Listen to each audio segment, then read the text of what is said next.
Hello,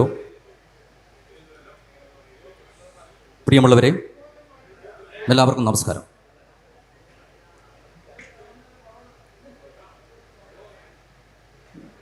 കുട്ടികളുടെ ഭാവനയെ വെല്ലുവിളിക്കാത്ത ബാലസാഹിത്യം എന്ന സംവാദമാണ് ഇവിടെ ഇപ്പോൾ നടക്കാൻ പോകുന്നത്. നമുക്കറിയാം, കുട്ടികളേറെ ചർച്ചയ്ക്ക് വിധേയമായി കൊണ്ടിരിക്കുന്ന ഒരു കാലഘട്ടത്തിലാണ് നമ്മൾ ജീവിച്ചുകൊണ്ടിരിക്കുന്നത്. അതുകൊണ്ട് തന്നെ മറ്റേതൊരു സെഷനേക്കാളും വളരെ പ്രധാനപ്പെട്ട ഒരു സെഷൻ ആണ് ഞാൻ മനസ്സിലാക്കുന്നത്. നമ്മളെല്ലാവരുടെയും മനസ്സിൽ കുട്ടികളുണ്ട്. നമ്മളെല്ലാവരുടെയും വീട്ടിൽ കുട്ടികളുണ്ട്. കുട്ടികൾക്ക് കൊടുക്കുന്ന വിദ്യാഭ്യാസമായാലും ഭക്ഷണമായാലും ഉപദേശമായാലും സാഹിത്യമായാലും അത് വളരെ കരുതലോടെ നൽകേണ്ടതാണ്. അപ്പോൾ നമ്മൾ ഈ സെഷനിൽ നമ്മളോടൊപ്പമുള്ളത് കേരളത്തിലെ പ്രശസ്തരായിട്ടുള്ള മുതിർന്നവർക്ക് കഥയും നോവലും ഒക്കെ എഴുതി പ്രശസ്തരായിട്ടുള്ള 3 പേരാണ്. ഷാഹിന കെ റഫീഖ് പുതിയൊരു ആത്തില എന്ന് പറയുന്ന പുതിയൊരു ബാലസാഹിത്യ നോവലുമായിട്ടാണ് തൻ്റെ സർഗ വൈഭവവുമായി മുന്നോട്ട് വന്നിരിക്കുന്നത്. അതുപോലെ തന്നെ SR ലാൽ, അദ്ദേഹം മുതിർന്നവർക്ക് വേണ്ടി എഴുതുന്ന സാഹിത്യകാരനാണ്. ബാലസാഹിത്യം, അദ്ദേഹത്തിൻ്റെ ശ്രദ്ധേയമായിട്ടുള്ള ബാലസാഹിത്യം കുഞ്ഞുണ്ണിയുടെ യാത്ര പുസ്തകം കേന്ദ്ര സാഹിത്യ അക്കാദമി, കേരള സാഹിത്യ അക്കാദമി, ഇങ്ങനെ നിരവധി അവാർഡുകൾ നേടിയിട്ടുള്ള അദ്ദേഹത്തിൻ്റെ പുതിയ 2 കൃതികൾ ഡിറ്റക്റ്റീവ് അമ്മു, അമ്മുവിൻ്റെ സാഹസിക യാത്ര. മറ്റൊരാൾ നമ്മുടെ സുഭാഷ് ഓട്ടുംപുറമാണ്. സുഭാഷ് ഓട്ടുംപുറം നമുക്കറിയാം, അദ്ദേഹവും മുതിർന്നവർക്ക് വേണ്ടി കഥ എഴുതിയിട്ട് വന്നതാണ്. അദ്ദേഹത്തിൻ്റെ പ്രശസ്തമായിട്ടുള്ള പുതിയ തലമുറയ്ക്ക് വായിക്കാനും ആസ്വദിക്കാനും പറ്റുന്ന കടപ്പുറത്തെ കാവോതി, അതുപോലെ തന്നെ കാവോതിയുടെ മുട്ട എന്നീ 2 ബാലസാഹിത്യ കൃതികളും, അതുപോലെ തന്നെ ആനുകാലികങ്ങളിൽ നിരന്തരമായിട്ട് ബാലസാഹിത്യവും അതുപോലെ തന്നെ മുതിർന്ന സാഹിത്യവും എഴുതുന്ന ഒരു വ്യക്തി കൂടിയാണ്. 3 പേരെയും ഞാൻ ആദ്യമായി ഈ സെഷനിലേക്ക് ഹാർദവമായി സ്വാഗതം ചെയ്യുന്നു. അതുപോലെ തന്നെ എൻ്റെ മുമ്പിലിരിക്കുന്ന സഹൃദയരായ ഓഡിയൻസിനും സ്വാഗതം ചെയ്തുകൊണ്ട് നമുക്ക് ഈ സെഷനിലേക്ക് ആരംഭിക്കാം. കുട്ടികളുടെ ഭാവനയെ വെല്ലുവിളിക്കാത്ത ബാലസാഹിത്യം എന്ന് പറയുമ്പോൾ തന്നെ ഇന്നത്തെ ബാലസാഹിത്യം അത് കുട്ടികളുടെ ഭാവനയെ എത്രമാത്രം തൃപ്തിപ്പെടുത്തുന്നുണ്ട് എന്നുള്ള ഒരു ധ്വനി അതിൽ വരുന്നുണ്ട്. നമുക്കറിയാം, മുതിർന്നവർക്കുള്ള സാഹിത്യവുമായി തട്ടിച്ചു നോക്കുമ്പോൾ ഒരു പരിധിവരെ നമ്മുടെ ബാലസാഹിത്യം ശൈശവാവസ്ഥയിലാണ്.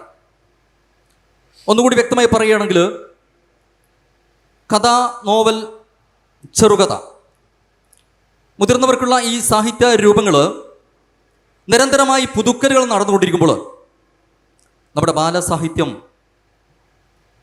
അതിലേക്ക് വരുന്നില്ല. നമ്മൾ പഴയ രീതിയിലുള്ള കുറേ നൊസ്റ്റാൾജിയും ഒക്കെ വെച്ചുകൊണ്ട് കുട്ടികളെ മനസ്സിലാക്കാത്ത, പുതിയ കുട്ടികളെ മനസ്സിലാക്കാത്ത രീതിയിലുള്ള എഴുത്തുകളാണ് ധാരാളമായി കണ്ടുവരുന്നത്. എന്നാൽ നമ്മുടെ മുമ്പിലിരിക്കുന്ന ഈ 3 പേര് അവർ കുട്ടികളെ മനസ്സിലാക്കിക്കൊണ്ട് കുട്ടികളുടെ മാനസികമായിട്ടുള്ള നിലവാരം മനസ്സിലാക്കൊണ്ടിരുന്നവരാണ്. അവൾ ആദ്യമായിട്ട് ഒരു ചോദ്യം 3 പേരോട് ഗുണമാണ്. കുട്ടികളുടെ ഭാവന തൃപ്തിപ്പെടുത്തുന്ന രീതിയിലുള്ള സാഹിത്യമാണോ പൊതുവെ കണ്ടുവരുന്നത്? ഷാഹിന. നമസ്കാരം. എളുപ്പത്തിൽ ഉത്തരം പറയാവുന്ന ഒരു ചോദ്യമല്ല. ഒന്ന്, ഇപ്പോഴത്തെ കുട്ടികളെ എന്താണ് വായിക്കുന്നത് എന്നുള്ളതിനെക്കുറിച്ച് എനിക്ക് വ്യക്തമായ ധാരണയില്ല.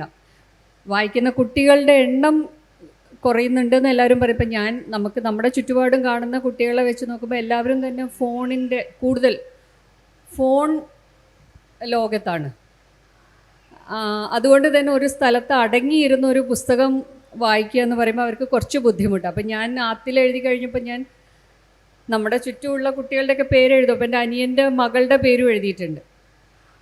അപ്പോൾ അവൾക്ക് എന്നോട് ചോദിച്ചു, അമ്മായി അത് ഏത് പേജിലാണ്? അത് മാത്രം എടുത്ത് നോക്കാം, ഇത് മുഴുവൻ വായിച്ചിട്ട് കണ്ടുപിടിക്കാൻ വയ്യ, ഏത് പേജിലാണ്. അപ്പം അങ്ങനെയും കുട്ടികളുണ്ട്, നന്നായിട്ട് വായിക്കുന്ന കുട്ടികളുണ്ട്. അപ്പം നമ്മൾ എഴുതുമ്പോൾ ഇവരുടെ ലോകം ശരിക്കും മാറി. ഇവരുടെ എന്നല്ല, മൊത്തത്തിൽ. പണ്ട് നമ്മളൊരു ജനറേഷൻ ഗ്യാപ്പ് എന്ന് പറയുമ്പോൾ 20-30 വർഷമുണ്ട്. ഇപ്പോൾ എനിക്ക് തോന്നുന്നു ഓരോ 5 കൊല്ലം കഴിയുമ്പോൾ തന്നെ ജനറേഷൻ ഗ്യാപ്പ് ഉണ്ട്. ഇവരുടെ ഭാഷ പോലും, ഇവരയക്കുന്ന മെസ്സേജുകളോ അല്ലെങ്കിൽ അവർ പറയുന്ന ഭാഷ പോലും നമുക്ക് മനസ്സിലാവില്ല. നമ്മൾ ശരിക്കും ഇപ്പോൾ പഴയ ഒരുപാട് പ്രായം ആവണ്ട, എന്നാൽ പോലും തന്തവൈബും തള്ളവൈബും ഒക്കെ അവരുടെ കണ്ണിൽ നമ്മുടെ എല്ലാ കാര്യങ്ങളും അവർക്ക് വളരെ പഴഞ്ചനാണ്.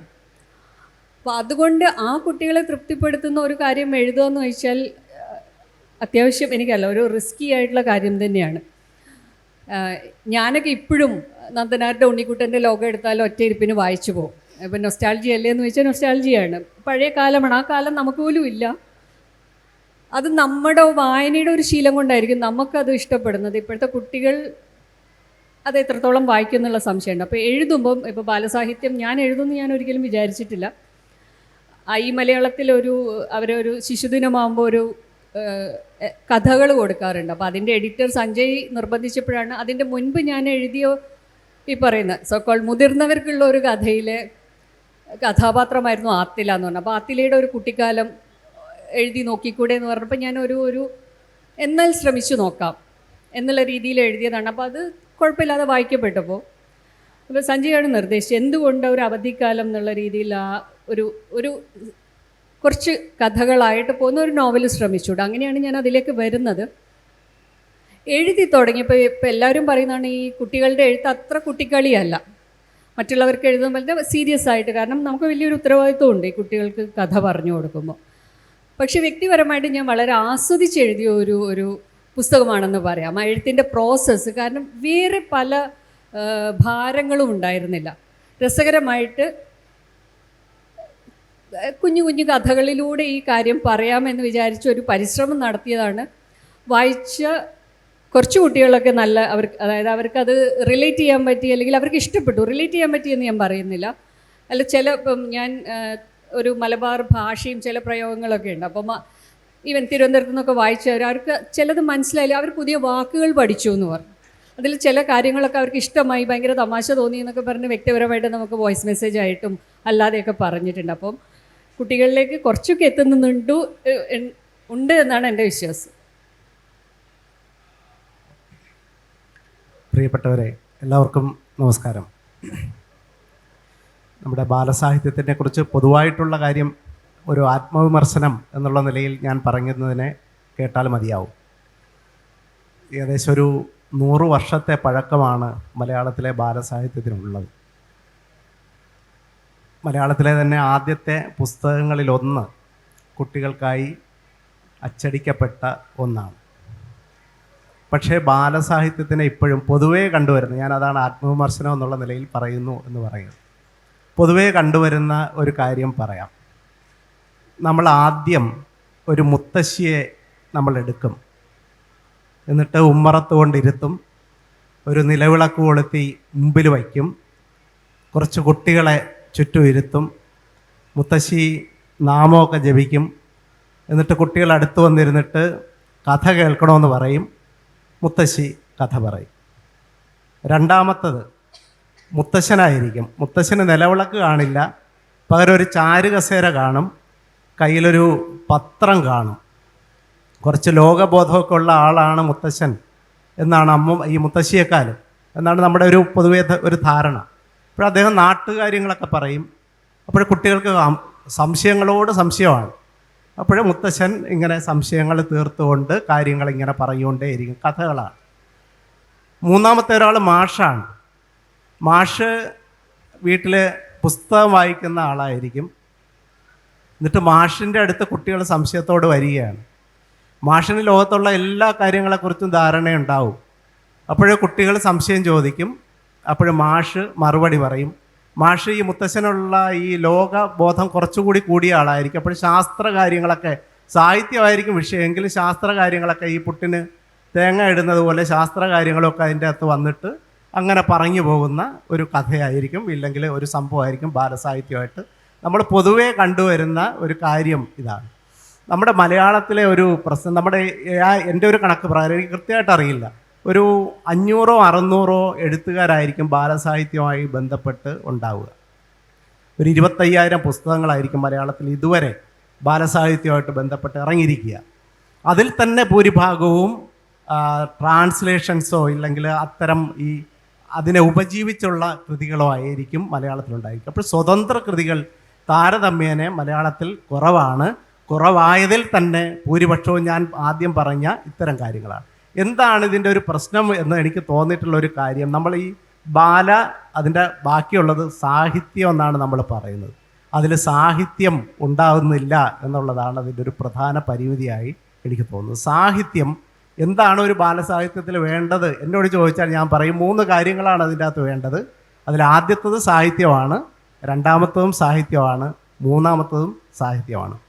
സാഹിത്യം ഉണ്ടെങ്കിൽ മാത്രമേ, സാഹിത്യം എന്തെന്ന് ചോദിച്ചാൽ നമുക്ക് പെട്ടെന്ന് മറുപടി പറയാൻ പറ്റും, ആളുകൾക്ക് വായിച്ചാൽ രസിക്കുന്നതാണ് സാഹിത്യം.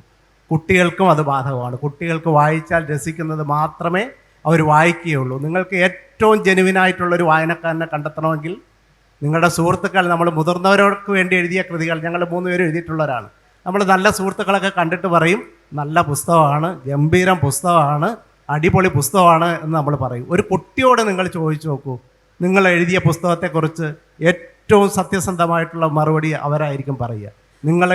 നിങ്ങളുടെ ആലഭാരങ്ങളൊന്നും കുട്ടികൾക്ക് ബാധകമേ അല്ല. അവർക്ക് ഇഷ്ടപ്പെട്ടാൽ മാത്രം അവർ വായിക്കും. ഇഷ്ടപ്പെട്ടില്ലെങ്കിൽ ഇനി എത്ര മഹാനായിട്ടുള്ള എഴുത്തുകാരനാണ് എഴുതിയതെങ്കിലും അവരൊരു കാരണവശാലും ആ പുസ്തകം വായിക്കില്ല, ആ പുസ്തകം മാറ്റിവെക്കുകയും ചെയ്യും. ഇതാണ് പൊതുവേ ബാലസാഹിത്യത്തിൽ ഞാൻ പറഞ്ഞതിൻ്റെ അടിസ്ഥാനം ഇത്ര മാത്രമേ ഉള്ളൂ. നമ്മുടെ സാഹിത്യം എന്ന് പറയുന്ന ഘടകം ബാലസാഹിത്യത്തിൽ കുറവാണ് എന്നുള്ളതാണ് ബാലസാഹിത്യത്തിൻ്റെ കുട്ടികൾക്ക് അതിലേക്ക് ഒരു പോരായ്മയായിട്ട്, അത് എഴുതുന്നവരുടെ മാത്രം പ്രശ്നമാണ്. സാഹിത്യം എപ്പോഴും ബാലസാഹിത്യത്തിലേക്ക് കടന്നു വരുന്നു, അപ്പോൾ ബാലസാഹിത്യം ഏറ്റവും ഗംഭീരമായി വായിക്കപ്പെടും. അത് കുട്ടികളിലേക്ക് എത്തും. കുട്ടികൾ താഴെ വയ്ക്കാതെ അത് വായിക്കും. ഇനി പറയാനുള്ളത് തീർച്ചയായിട്ടും അടുത്ത റൗണ്ടിൻ്റെ ഭാഗമായിട്ട്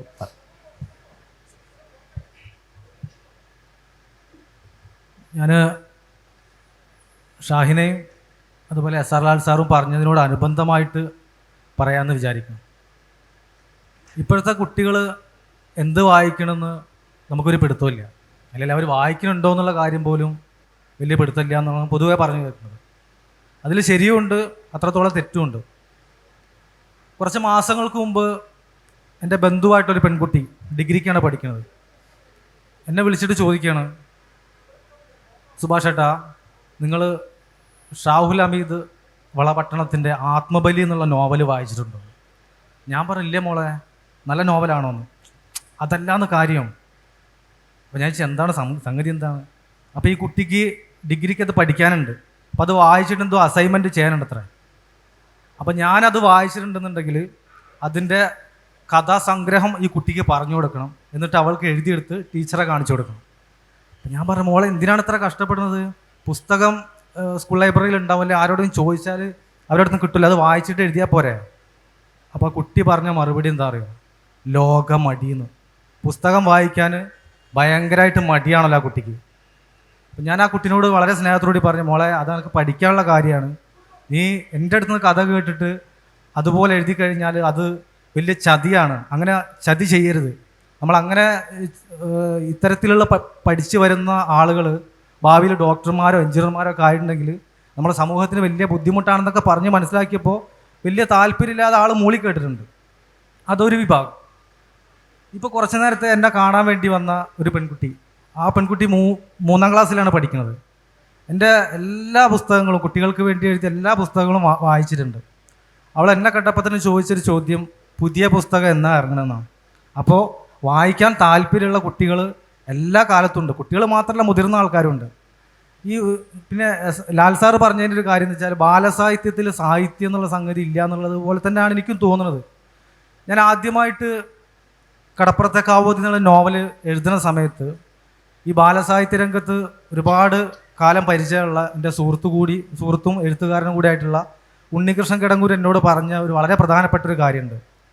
അദ്ദേഹം പറഞ്ഞത്, സുഭാഷേ, ബാലസാഹിത്യം എന്ന് പറഞ്ഞാൽ തന്നെ മലയാളത്തിൽ പൊതുവേ ഒരു പൈങ്കിളിയാണെന്ന്. അപ്പോൾ അത് എന്നെ വല്ലാതെ ചിന്തിപ്പിച്ചു. ഞാൻ അങ്ങനെ ആലോചിച്ചു, എന്തുകൊണ്ടാണ് നമ്മുടെ ബാലസാഹിത്യം പൈങ്കിളി മാത്രമായത്? നമ്മുടെ കുട്ടികൾ പൈങ്കിളി മാത്രം വായിച്ചാൽ മതിയോ? കുറച്ചും കൂടി ഗൗരവപ്പെട്ട ഭാഷയിൽ എഴുതിയ കുട്ടികൾ വായിക്കൂലേ എന്നുള്ള എൻ്റെ ചിന്തയിൽ നിന്നാണ് എൻ്റെ ആദ്യത്തെ നോവൽ ഞാൻ എഴുതുമ്പോൾ ഈ കാര്യം ഞാൻ വളരെ ഗംഭീരമായിട്ട് തന്നെ പരിഗണിച്ചിരുന്നു. കാരണം എൻ്റെതൊരു വളരെ മോശം നോവലാണെങ്കിൽ പോലും അത് പൈങ്കിളി ആവരുത് എന്നെനിക്കൊരു ഒരു ഉറച്ച തീരുമാനം ഉണ്ടായിരുന്നു. അപ്പോൾ അത് ഏകദേശം അങ്ങനെ ആയി തന്നെയാണ് ഞാൻ വിചാരിക്കുന്നത്. വായിച്ച കുട്ടികളിൽ നിന്നൊക്കെ വളരെ കുറച്ച് കുട്ടികളിൽ നിന്നുള്ള അഭിപ്രായം കേൾക്കുമ്പോൾ അവർക്കത് അങ്ങനെ തന്നെയാണെന്നും, പിന്നെ ഞാൻ ബാലസാഹിത്യം എന്ന് പറയുന്നത് 5 വയസ്സിന് മുകളിലേക്ക് പിന്നെ എല്ലാവരെയും ഉൾപ്പെടുത്തിക്കൊണ്ടുള്ള ബാലസാഹിത്യമാണ് ഞാൻ ഉദ്ദേശിക്കുന്നത്. അപ്പോൾ ഞാൻ എഴുതിയ ഒരു നോവലായാലും കഥയായാലും അത് കുട്ടികളും മുതിർന്നവരും ഒരേപോലെ വായിക്കണം എന്നാണ് എൻ്റെ ആഗ്രഹം. അപ്പോൾ ഈ ഒരു സംഗതിക്ക് ഉള്ള പ്രധാനപ്പെട്ട പ്രശ്നം എന്താ വെച്ചാൽ, നമ്മുടെ പല ബാലസാഹിത്യങ്ങളും ആ ഡുണ്ടു ചെണ്ട കൊട്ടിയ കുരങ്ങനിൽ തന്നെ നിൽക്കുകയാണ്. അവിടെ നിന്നിട്ട് മുന്നോട്ട് പോരാൻ പറ്റിയിട്ടില്ല. അതുകൊണ്ടാണ് കുട്ടികൾ കുറേയൊക്കെ വായനയിൽ നിന്ന് വിട്ടു നിൽക്കണമെന്നാണ് എൻ്റെ ഒരു വിശ്വാസം. അപ്പോൾ 3 പേരുടെയും അഭിപ്രായം മികച്ച ബാലസാഹിത്യം നമ്മുടെ കുട്ടികൾക്ക് കിട്ടുന്നില്ല എന്നുള്ളതാണ്. പക്ഷെ പുസ്തകം നന്നായിട്ട് വിറ്റ് ചെയ്യുന്നുണ്ടെന്നുള്ളതാണ്. എന്തുകൊണ്ടാണ് സംഭവിക്കുന്നത്? നമ്മളൊരു സ്വേച്ഛാധിപതമായിട്ടുള്ള ഒരു സമീപനമാണ് കുട്ടികളോട് നമ്മൾ കാണിക്കുന്നത്. മുതിർന്നവർ എഴുതുന്നു, മുതിർന്നവർ വാങ്ങിക്കൊടുക്കുന്നു, വായിക്കാൻ പറയുന്നു. നേരെ മറിച്ച് നിങ്ങൾ കുട്ടികളെ കൊണ്ടുപോയിട്ട് ഒരു ബുക്ക് സ്റ്റാളിൽ കൊണ്ടുപോയിട്ട് കുട്ടികളോട് പുസ്തകം എടുക്കാൻ പറയാം. ഇന്നിറങ്ങിയ പുസ്തകം എത്ര കുട്ടികൾ എടുക്കും എന്നുള്ളത് നമ്മൾ ആലോചിച്ച് നോക്കണം. ഞാനൊരു അധ്യാപനം കൂടിയാണ്. ഞാൻ കുറേ കാലം കുട്ടികൾക്ക് പുസ്തകം വിതരണം ചെയ്ത ഒരാളാണ്. അതിൽ ഒരു സ്കൂളിൽ തന്നെ ഒരു 5-10 കുട്ടികളുണ്ടാകും ഗൗരവമായിട്ട് വായനയെ കാണുന്നവർ. ഇന്ന് അതുകൊണ്ടോന്ന് വെച്ചാൽ, അപ്പോൾ ഇതിൻ്റെ ഈ നല്ല സാഹിത്യം ഉണ്ടാകാത്തതിന് കാരണം ഞാൻ നേരത്തെ പറഞ്ഞ പോലെ തന്നെ കുട്ടികളെ മനസ്സിലാക്കാത്തതാണ്. ബാലസാഹിത്യം എന്ന് പറയുന്നത് 0 മുതൽ 17 വരെയുള്ള ബാലസാഹിത്യമാണ് പ്രായങ്ങളാണ്. അപ്പോൾ പ്രസവിച്ചപ്പോൾ തന്നെ കുട്ടികൾക്ക് ബാലസാഹിത്യമുണ്ട്. അമ്മയുടെ താരാട്ട് ബാലസാഹിത്യമാണ്. നഴ്സറി കുട്ടികൾക്ക് താരാട്ട് വേണം. അതുപോലെ തന്നെ LP, UP, ഹൈസ്കൂൾ, +2 വരെയുള്ള കുട്ടികൾക്ക് സാഹിത്യം വേണം. ഇതൊന്നും മനസ്സിലാക്കാതെ, അവരുടെ മാനസിക നില മനസ്സിലാക്കാതെ അങ്ങ് എഴുതുകയാണ് നമ്മൾ ചെയ്യുന്നത്. അപ്പോൾ എൻ്റെ മറ്റൊരു ചോദ്യം, നമ്മളെ വളരെ പ്രശസ്തരായിട്ടുള്ള പല എഴുത്തുകാരും പറയുന്നത് കേട്ടിട്ടുണ്ട്, ബാലസാഹിത്യ രചന എന്ന് പറയുന്നത് വലിയ പ്രയാസമുള്ള കാര്യമാണ്. എന്നോട് തന്നെ പറഞ്ഞിട്ടുണ്ട് മികച്ച മുതിർന്ന എഴുത്തുകാർ. അതുപോലെ തന്നെ മറ്റൊരു അഭിപ്രായമുണ്ട്, മുതിർന്നവർക്ക് എഴുതുന്നതിൽ പരാജയപ്പെട്ടവരാണ് ബാലസാഹിത്യത്തിലേക്ക് വരുന്ന ഒരു അഭിപ്രായമുണ്ട്. എന്താണ് അഭിപ്രായം ഷൈൻ?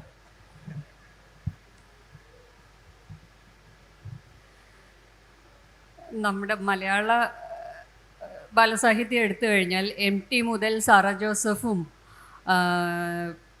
KR മീരയും സുഭാഷ് ചന്ദ്രനും ഇപ്പോൾ ഈ KLF ഏറ്റവും നല്ല പുസ്തകത്തിന് അവാർഡ് കിട്ടിയ തപോമയുടെ അച്ഛൻ എഴുതിയ ഈ സന്തോഷ് കുമാറും അടക്കം എല്ലാവരും ബാലസാഹിത്യം എഴുതിയിട്ടുണ്ട്. അപ്പോൾ അവർ വലിയവർക്ക് എഴുതി പരാജയപ്പെട്ട എഴുത്തുകാരാണ്.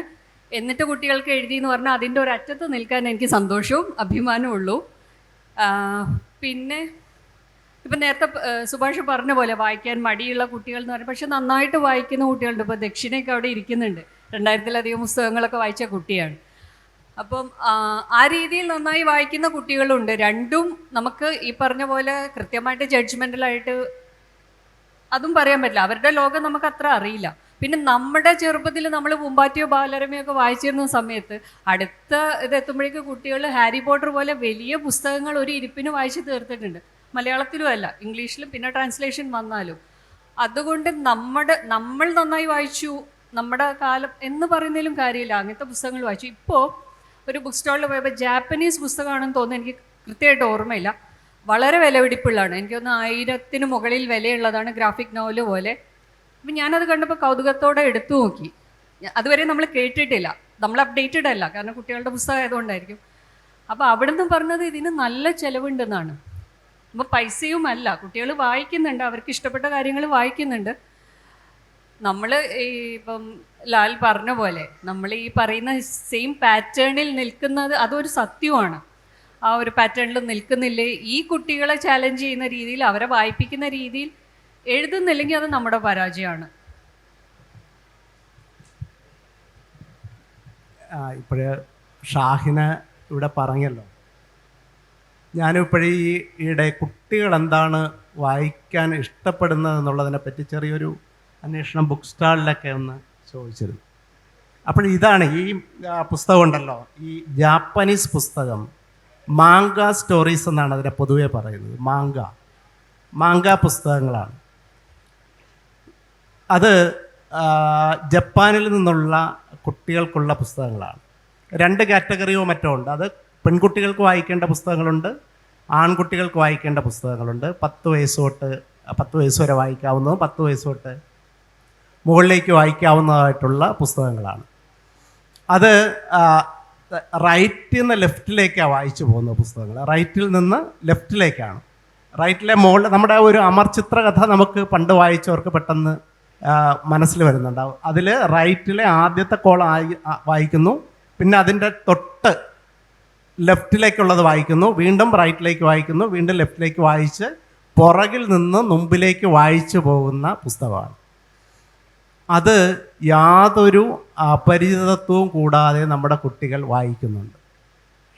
അതിലെ ഒരു സ്റ്റോറി എന്ന് പറയുന്നത് ഒരു സ്കൂളിലെ ഒരു അസാസിനേഷൻ സ്കൂൾ എന്ന് പറഞ്ഞിട്ട് അതിനെ പറ്റിയിട്ടാണ് ഒരു കഥ എന്ന് പറയുന്നത്. ഈ മാങ്ക സ്റ്റോറീസിൽ ഏറ്റവും കൂടുതൽ വിറ്റുപോകുന്ന പുസ്തകങ്ങൾ ഒന്ന് അതാണ്. അതായത് ഒരു നീരാളിയുടെ വലിപ്പമുള്ള ഒരു സ്വത്വം ചന്ദ്രനെ ആക്രമിച്ച് അതിൻ്റെ കുറേ ഭാഗങ്ങൾ കീഴടക്കി. എന്നിട്ടത് ഭൂമിയിലേക്ക് വരികയാണ്, ഭൂമിയെ കീഴടക്കാനായിട്ട് വരികയാണ്. അപ്പോൾ ജപ്പാൻ സൈന്യമെല്ലാം ചേർന്ന് അതിനെ പ്രതിരോധിക്കാൻ ശ്രമിച്ച് പരാജയപ്പെട്ടു. അപ്പോഴേ ഈ ജീവി തന്നെ ഒരു കണ്ടീഷൻ വയ്ക്കുന്നു. ഞാൻ ഈ ഒരു സ്കൂളിലെ ഒരു ക്ലാസ് റൂമിലേക്ക് ചെല്ലും, ആ ക്ലാസ് റൂമിൽ അവിടുത്തെ അധ്യാപകനാകും, അവിടുത്തെ കുട്ടികൾക്ക് എന്നെ പരാജയപ്പെടുത്താം. അതാണ് കണ്ടീഷൻ, കുട്ടികൾക്ക് പരാജയപ്പെടുത്താം. അപ്പോഴേ ഈ ജീവിയും കുട്ടികളും തമ്മിലുള്ള ഏറ്റുമുട്ടലാണ് ഈ കഥ എന്ന് പറയുന്നത്. ഒരുപാട് സീരീസ് ഓഫ് ബുക്സാണത്, ഇങ്ങനെ പരമ്പരയായിട്ട് വന്നുകൊണ്ടിരിക്കുന്ന പുസ്തകമാണ്. അത് വലിയൊരു ആക്രമണത്തിൻ്റെ കഥയാണ് ഈ മാങ്ക സ്റ്റോറീസ് പൊതുവേ വരുന്നത്. പക്ഷെ നമ്മുടെ കുട്ടികൾ ഏറ്റവും കൗതുകത്തോടുകൂടി, ഏറ്റവും താല്പര്യത്തോടുകൂടി ഈ മാങ്ക സ്റ്റോറീസിനെ പിന്തുടരുന്നുണ്ട് എന്നുള്ളത് നമ്മുടെ ഞാൻ തിരുവനന്തപുരത്തുള്ള ഒരാളാണ്. തിരുവനന്തപുരം പബ്ലിക് ലൈബ്രറിയിലെ കുട്ടികൾക്കായിട്ടുള്ള ഒരു പ്രത്യേക വിഭാഗത്തിൽ ചെന്നാൽ ഏറ്റവും കൂടുതൽ ഡിമാൻഡുള്ള പുസ്തകം ഈ മാങ്ക സ്റ്റോറീസാണ്. കുട്ടികൾ അത് വായിക്കാൻ ഇഷ്ടപ്പെടുന്നു. അതായത് ഒരു സിനിമ കാണുന്നത് പോലെ അതായത് ഒരു കുട്ടികൾക്കുള്ള ഒരു അനിമി എന്നാണ് അതിന് പറയുന്നത്. ഇതെല്ലാം അനിമേഷൻ സീരീസ് ആയിട്ടുണ്ട്. അനിമി എന്നാണ് അതിൻ്റെ ഒറ്റ വാക്കിൽ പറയുന്നത്. ഇതിൻ്റെ അനിമി പോലെ തന്നെ ഈ കഥയെ നമുക്ക് വായിച്ചു പോകാൻ പറ്റുമെന്നുള്ളതാണ്. ഈ ചിത്രങ്ങളും കൂടെ ചേർന്ന് വലിയ ആക്രമണത്തിൻ്റെ ചിത്രങ്ങൾ ഇതെല്ലാം ചേർന്ന് ഈ പുസ്തകം ഇങ്ങനെ നീങ്ങുകയാണ് മുമ്പിലോട്ട്. ചെറിയ ചെറിയ വാചകങ്ങളിലാണ് ഇതിൻ്റെ സംഭാഷണങ്ങൾ മുഴുവൻ. കഥ സഞ്ചരിക്കുന്ന ചെറിയ ചെറിയ സംഭാഷണങ്ങളിൽ കൂടി ഈ കഥ ഇങ്ങനെ സഞ്ചരിച്ച് കുട്ടികൾക്കുള്ളിലേക്ക് കടന്നു ചെല്ലുന്നു എന്നുള്ളതാണ്. അമേരിക്ക പോലുള്ള സ്ഥലത്ത് ഇത്തരം ചില മാങ്ക സ്റ്റോറീസ് നിരോധിച്ചതാണ്, ആക്രമണത്തെ പ്രോത്സാഹിപ്പിക്കുന്നു എന്നുള്ളതുകൊണ്ട്. പക്ഷേ കുട്ടികൾ എന്തുകൊണ്ടായിരിക്കും ഈ പുസ്തകങ്ങൾ വായിക്കുന്നത് എന്നുള്ളത് നമ്മളൊന്ന് ആലോചിക്കേണ്ട കാര്യമാണ്. എന്തുകൊണ്ടാണ് ഈ ആക്രമണത്തെ ഇല്ലെങ്കിൽ ഇത്തരം സ്വഭാവമുള്ള പുസ്തകങ്ങളെ പിന്തുടരുന്നത് എന്നുള്ളത് നമ്മൾ ആലോചിക്കേണ്ട കാര്യമാണ്. എനിക്ക് തോന്നിയിട്ടുള്ളൊരു കാര്യം, കുട്ടികൾക്ക് എപ്പോഴും സാഹസികത എന്ന് പറയുന്നത് വലിയ ഇഷ്ടമുള്ള കാര്യമാണ്. സാഹസികതയെ എപ്പോഴും പിന്തുടരാൻ നമ്മുടെ കുട്ടികൾക്ക് താല്പര്യമുണ്ട്. നമ്മൾ വേറൊന്ന് വിചാരിക്കും, നമ്മൾ ഇത്തരം പൊട്ട കഥകളൊക്കെ കുട്ടികൾ വിശ്വസിക്കുമോ? ഇവിടുന്ന് വരുന്ന ഒരു ജീവി ആക്രമിക്കുന്നു, ഇതിനെ എങ്ങനെ നമ്മൾ ഈ കുട്ടികൾക്ക് എങ്ങനെ ഇതിനെ റിലേറ്റ് ചെയ്യാൻ പറ്റും? അത് പറ്റും. അതായത് ഭാവനയുടെ ലോകത്താണ് ഈ മനുഷ്യൻ മുഴുവൻ സഞ്ചരിച്ചു കൊടുക്കുക. അത് ഞാനായാലും ഷാഹിനായാലും മാഷായാലും സുഭാഷായാലും ഭാവനയുടെ വലിയൊരു ലോകം നമുക്ക് ചുറ്റുമുണ്ട്. നമ്മൾ ഈ പറയുന്ന സാഹിത്യം എന്ന് പറയുന്നത് സത്യമല്ലല്ലോ, നമ്മൾ പറയുന്നത് സത്യം പോലെ പറഞ്ഞ് വിശ്വസിപ്പിക്കുന്നതല്ലേ. അപ്പോൾ ഈ ഭാവനയെ കൊണ്ട് ഈ കുട്ടികളുടെ ഏറ്റവും നല്ല ഭാവന കൊണ്ട് കുട്ടികളെ ഏത് ലോകത്തിലേക്ക് നമുക്ക് കൊണ്ടുപോകാൻ പറ്റും. നമ്മളെപ്പോഴും പറയും യക്ഷി കഥകളൊക്കെ എഴുതി കഴിഞ്ഞാൽ കുട്ടികൾ വായിക്കും, യാതൊരു സംശയവും വേണ്ട. യക്ഷിക്കഥകളോ പ്രേതകഥകളോ ഇത്തരം നിധിവേട്ടകളോ ഒക്കെ നമുക്ക് കുട്ടികളെ വിശ്വസിപ്പിക്കാൻ പറ്റും. പക്ഷേ അതിൻ്റെ അകത്ത് ഞാൻ ആദ്യം പറഞ്ഞതുപോലെ തന്നെ അതിൻ്റെ അകത്ത് മറ്റൊന്നുമല്ല, ഒരു കാര്യം ഉണ്ടായാൽ മതി, അതിൽ സാഹിത്യം വേണമെന്നുള്ളതാണ്, രസിപ്പിക്കണം എന്നുള്ളതാണ്.